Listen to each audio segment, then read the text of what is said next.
Ya halo semua, balik lagi dengan gua di channel Inficreate Project. Sesuai judulnya, di video ini gua akan ngebahas tentang anime yang berjudul Fumetsu no Anatae, atau yang judul bahasa Inggrisnya To Your Eternity. Di sini gua bakal sharing soal kesan dan first impression dari gua soal Fumetsu no Anatae. Sebagai informasi awal buat kalian yang belum tahu, Fumetsu no Anatae ini bersumber dari manga, dan kreator dari manga ini adalah kreator yang sama dengan kreator A Silent Voice atau Koe no Katachi. Dan bahkan manga Fumetsu no Anatae ini juga sempat meraih beberapa penghargaan, yang artinya kita bisa tahu kalau cerita yang tersaji pastinya memiliki sebuah nilai jual atau daya tarik bagi penikmatnya. Fumetsu no Anatae ini menyajikan cerita tentang petualangan yang memiliki makna terkandung di dalamnya. Kalau kalian suka Kino no Tabi atau Manjo no Tabi-Tabi, mungkin kalian juga bakalan suka dengan anime yang satu ini. Namun, ada beberapa hal yang membedakan petualangan di Fumetsu no Anatae dengan petualangan di anime-anime lain. Fumetsu no Anatae menyajikan cerita petualangan yang lebih emosional dan lebih terasa unsur tragisnya. Bisa dibilang, Fumetsu no Anatae ini adalah cerita tentang petualangan dengan feel mendalam yang penuh akan makna-makna di dalamnya. Anime ini menceritakan tentang sebuah makhluk abadi yang dikirim ke permukaan bumi. Awalnya, ia mempunyai bentuk sebagai seekor serigala bernama Joan dan bertemu dengan seorang anak laki-laki bernama Fushi yang tinggal sendirian di sebuah daerah yang penuh dengan salju. Mereka melakukan sebuah perjalanan yang bisa dibilang tragis dan emosional. Walau awalnya hanya ikut-ikutan, makhluk abadi ini tampaknya menaruh perhatian pada anak laki-laki tersebut, sehingga kematian dari anak itu pun mempengaruhi dirinya dan mengubah bentuk dirinya menyerupai anak itu yang bernama Fushi. Makhluk ini dapat mengambil bentuk dari hal-hal yang sudah mati, tapi makhluk ini hanya bisa berubah jika mendapatkan sebuah dorongan atau stimulus yang lebih kuat dari yang sebelumnya. Artinya, perubahan dirinya menjadi Fushi ini disebabkan karena pengaruh dari Fushi melebihi pengaruh dari serigala yang sebelumnya menjadi wujud dirinya. Bisa dibilang, anime ini menceritakan tentang seorang makhluk abadi yang bertujuan untuk mendapatkan pengetahuan di dunia, untuk menggantikan anak laki-laki yang bernama Fushi. Semakin berkembangnya cerita, makhluk itu terus-menerus akan menemukan berbagai hal baru nantinya. Jujur aja, walau gue baru menonton episode awal, alur cerita yang disajikan di anime ini benar-benar menarik dan penuh dengan berbagai feel yang mengaduk emosi. Episode awal menunjukkan sebuah cerita yang bernuansa kehilangan dan berbagai hal tragis dan menyedihkan. Kita masih belum tahu dari mana dan kenapa makhluk abadi ini diciptakan.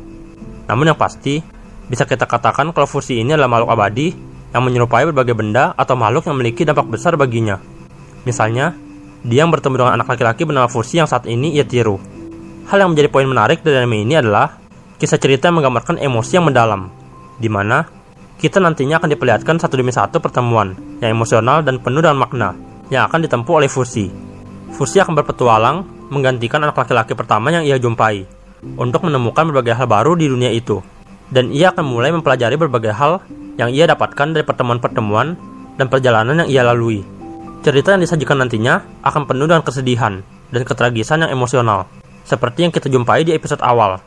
Namun, di samping banyaknya kesedihan yang tersaji, Fushi akan menemukan berbagai hal yang sangat berarti bagi hidupnya selama perjalanan yang ia lalui. Dia akan mulai belajar memahami berbagai perasaan dan emosi, serta makna dari setiap pertemuan. Bisa gue bilang, ini adalah anime dengan cerita yang sangat berkesan dan memiliki feel yang mendalam. Bahkan, hanya dengan menonton episode awal saja, gue udah tertarik dengan berbagai feel mendalam yang sudah ada dan yang akan dialami oleh Fushi nantinya. Pastinya, setiap perjalanan yang akan dilalui Fushi tidaklah mudah.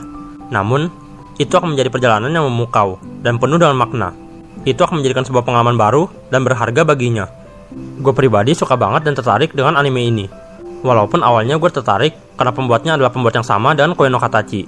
Tapi, setelah menonton episode awal, gue rasa ini adalah anime yang benar-benar pantas untuk ditonton dan diresapi setiap makna yang terkandung di setiap ceritanya.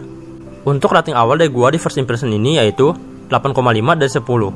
Gue suka dengan ceritanya, dan juga gue suka dengan visual dan musik yang mendukung feel dari ceritanya.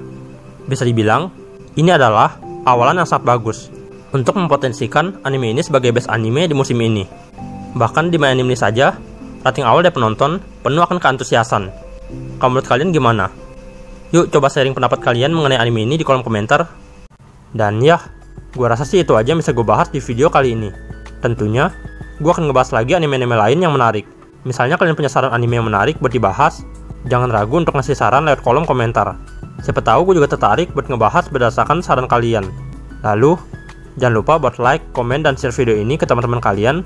Dan tentunya, jangan lupa buat subscribe channel ini dan nyalakan notifnya, supaya kalian gak ketinggalan update dari channel ini. Itu aja dari gua, terima kasih sudah menonton, dan sampai jumpa di video selanjutnya.